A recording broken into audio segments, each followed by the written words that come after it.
आज की वीडियो में हम ये वाले इंग्लिश वर्ड सीखेंगे जो स्पोकन इंग्लिश के लिए बहुत ही ज़्यादा इंपॉर्टेंट है। सो फर्स्ट वर्ड इज भेष बदलना। भेष बदलते तो फिल्मों में एक्टर्स को आपने देखा ही होगा ताकि उनको कोई पहचान ना सके। बाय द वे भेष बदलने को हम इंग्लिश में बोलते हैं डिसगाइज। डिसगाइज मतलब भेष बदलना। नेक्स्ट पिछड़ना मतलब पीछे रह जाना, पढ़ाई, रेस या किसी और काम में, इसलिए पीछे रहने से बचने के लिए मन लगाकर मेहनत करनी चाहिए। पिछड़ने को हम इंग्लिश में बोलते हैं लैग बिहाइंड।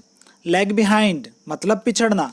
नेक्स्ट दरबार लगाना, जैसे पुराने समय में राजा महाराजा लोग दरबार लगाते थे लोगों की समस्या सुनकर उन्हें इंसाफ देने के लिए। दरबार लगाने को हम इंग्लिश में बोलते हैं होल्ड कोर्ट।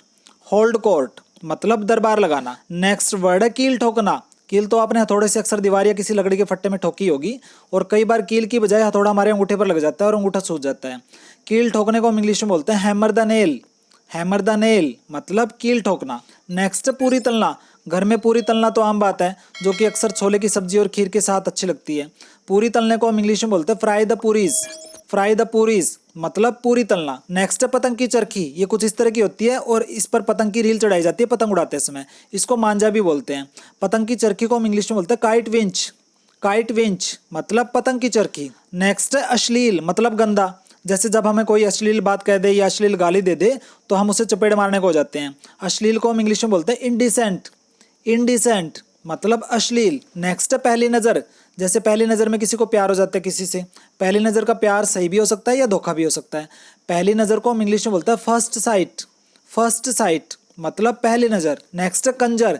जैसे एग्जाम में नंबर कम आने पर पापा बोलते हैं कंजर तूने मेरी नाक कटवा दी। कंजर का मतलब ऐसे जानवर होता है। कंजर को हम इंग्लिश में बोलते हैं बीस्ट। बीस्ट मतलब कंजर। नेक्स्ट बेदखल करना। जैसे आपने न्यूज़ में सुना होगा माँ बाप कई बार अपने ही बच्चों को उनके गलत रवैये के कारण पैसे और प्रॉपर्टी से बेदखल कर देते हैं। बाय द वे बेदखल करने को हम इंग्लिश में बोलते हैं एविक्ट। एविक्ट मतलब बेदखल करना। नेक्स्ट महाराज यानी कि राजा, जो कि पुराने समय में सिंहासन पर बैठकर प्रजा की सेवा किया करते थे। महाराज को हम इंग्लिश में बोलते हैं योर मैजेस्टी। योर मैजेस्टी मतलब महाराज, या फिर आप इसको योर हाइनस भी बोल सकते हो। योर हाइनस मतलब महाराज। नेक्स्ट गिड़गिड़ाना मतलब मिन्नतें करना। जैसे नौकरी से निकालता देख एक एम्प्लॉय अपने बॉस के आगे गिड़गिड़ाने लगता है कि प्लीज़ मुझे नौकरी से मत निकाल लो। गिड़गिड़ाने को हम इंग्लिश में बोलते हैं इम्प्लोर। इम्प्लोर मतलब गिड़गिड़ाना। नेक्स्ट है एहसास होना। जैसे हमें अपनी गलती का एहसास होता है या कोई भूली हुई चीज़ कहाँ पड़ी है इसका एहसास होता है। एहसास होने को हम इंग्लिश में बोलते हैं रियलाइज। रियलाइज मतलब एहसास होना। नेक्स्ट सांस फूलना। ये अक्सर दमा, एलर्जी या घुटन भरे माहौल की वजह से होता है और हमें सांस लेने में दिक्कत होने लगती है। सांस फूलने को हम इंग्लिश में बोलते हैं ब्रेथलेसनेस।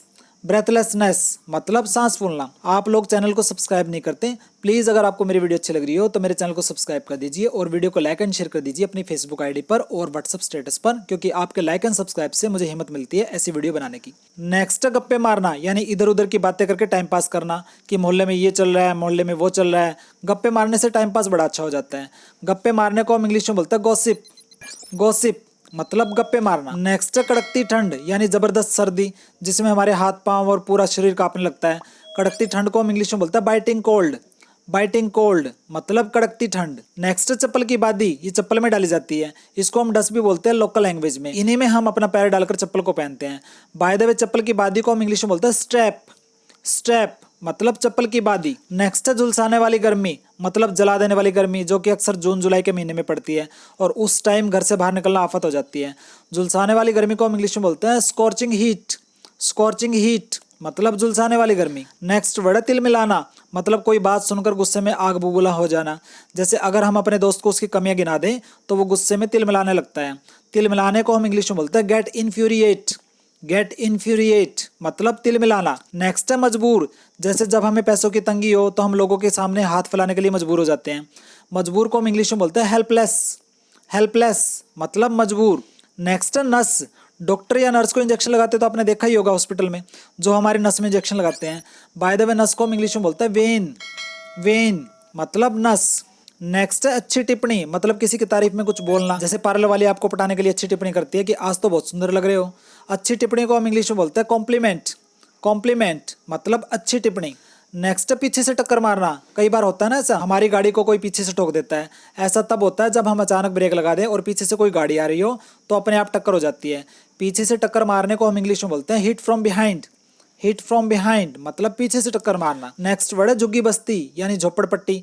ये कुछ इस तरह की होती है और दिल्ली जैसे बड़े शहरों में आपको आसानी से दिख जाएगी। झुग्गी बस्ती को हम इंग्लिश में बोलते हैं स्लम एरिया। स्लम एरिया मतलब झुग्गी बस्ती। नेक्स्ट बटन लगाना, शर्ट का बटन टूटने पर हम सुई से बटन लगाते हैं ताकि शर्ट को फिर से पहनने लायक बना सके। बटन लगाने को हम इंग्लिश में बोलते हैं बटन द शर्ट।